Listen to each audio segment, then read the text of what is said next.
السلام علیکم ورحمۃ اللہ وبرکاتہ۔ اس وقت ہندوستان کے اندر ایک مرض پھیلا ہوا ہے، ایک بیماری پھیلی ہوئی ہے، ایک وائرس پھیلا ہوا ہے جس کو آئی فلو کے نام سے جانا جاتا ہے، اور اس کو اردو میں آشوب چشم یعنی آنکھ کا دکھنا بھی کہتے ہیں۔ یعنی اس بیماری کے اندر آنکھ دکھتی ہے اور آنکھ اتنی زیادہ سرخ اور اتنی زیادہ لال ہو جاتی ہے، ایسا محسوس ہوتا ہے جیسے آنکھ کے اندر خون اتر آیا ہو، یعنی آنکھیں بالکل سرخ ہو جاتی ہیں۔ اور یہ بیماری اس وقت ہر جگہ پر تقریباً پھیلی ہوئی ہے، اور اس کا شکار بہت زیادہ تعداد میں لوگ ہو رہے ہیں۔ ایسے میں اس بیماری سے کیسے بچا جائے اور کیا احتیاطی تدابیر ہمیں اختیار کرنی چاہیے، اور حضرات صحابہ کرام سے، اللہ کے نبی صلی اللہ علیہ وسلم سے، اسلامی اعتبار سے وہ کون سی دعا ہے جو اس بیماری کے اندر پڑھنے سے اس بیماری سے بچا جا سکتا ہے اور خود کی حفاظت کی جا سکتی ہے۔ ڈاکٹروں نے جہاں تک احتیاطی تدابیر اختیار کرنے کی بات کہی ہے، اس میں ہمیں چند باتوں کا لحاظ رکھنا خاص طور پر ضروری ہے۔ جیسے کہ ایک یہ ڈاکٹروں نے ایک رائے یہ دی ہے کہ آنکھوں پر کالا چشمہ لگایا جائے، یعنی آنکھوں کو یوں ہی نہیں چھوڑا جائے بلکہ کالے رنگ کا جو چشمہ آتا ہے اس کو لگا کر رکھا جائے، تاکہ آنکھ کے اندر جو سرخی ہے وہ مزید آگے نہ بڑھے، مزید مرض شدت اختیار نہ کرے۔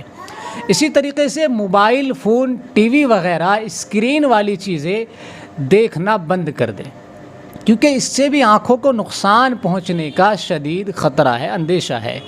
اسی طریقے سے آنکھوں کو زیادہ ہاتھ نہ لگائیں، چھوئیں نہیں، اس سے بھی چونکہ آنکھوں کو نقصان پہنچنے کا اندیشہ ہے۔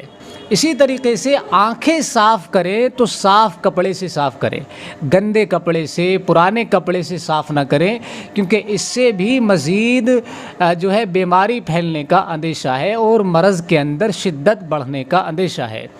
اسی طریقے سے آنکھوں سے ہاتھ ملیں تو ہاتھوں کو صابن سے دھو لیں، کیونکہ وہی ہاتھ جب آپ کسی اور سے ملائیں گے، کسی اور کو ٹچ کریں گے تو یہ بیماری اس کو بھی لگ جائے گی، اس کو بھی لگنے کا قوی اندیشہ ہے، اور اسی طریقے سے یہ بیماری پھیل رہی ہے۔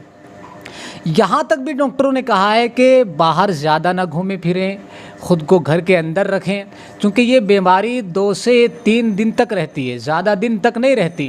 لیکن اگر کسی کا مرض بگڑ جاتا ہے، مرض شدت اختیار کر لیتا ہے، تو اس کی آنکھیں مزید خراب ہو جاتی ہیں اور ٹائم بھی کافی لگ جاتا ہے۔ اس لیے اگر کسی کو یہ بیماری ہو تو وہ ڈاکٹر سے فوراً اس حوالے سے مشورہ کرے کون سی دوائی اس کے لیے بہتر رہے گی۔ یوں ہی کسی کے کہنے پر، کسی کے مشورے پر ایسا نہ کریں کہ دوائی استعمال کرنا شروع کر دیں، کیونکہ آنکھوں کا معاملہ بہت زیادہ نازک ہوتا ہے۔ اسی طریقے سے اسلامی حوالے سے حضرات صحابہ کرام سے جو دعا منقول ہے وہ بھی ہمیں اس بیماری میں پڑھنے کی ضرورت ہے اور کثرت سے پڑھنے کی ضرورت ہے۔ وہ دعا کیا ہے؟ اللہم متعنی ببصری واجعلہ الوارث منی وارنی فی العدو ثأری وانصرنی علی من ظلمنی۔ اس دعا کو 3 مرتبہ آنکھ پر ہاتھ رکھ کے پڑھیں اور دم کریں۔ اسی طریقے سے اگر چاہے تو کوئی دوسرا پڑھ کر کے 7 مرتبہ اول آخر درود شریف پڑھ لے، اور 7 مرتبہ اس دعا کو پڑھ کر کے اس کی آنکھوں پر دم کر دے۔ تو دونوں طرح سے جو ہے اس دعا کے ذریعے دم کیا جا سکتا ہے۔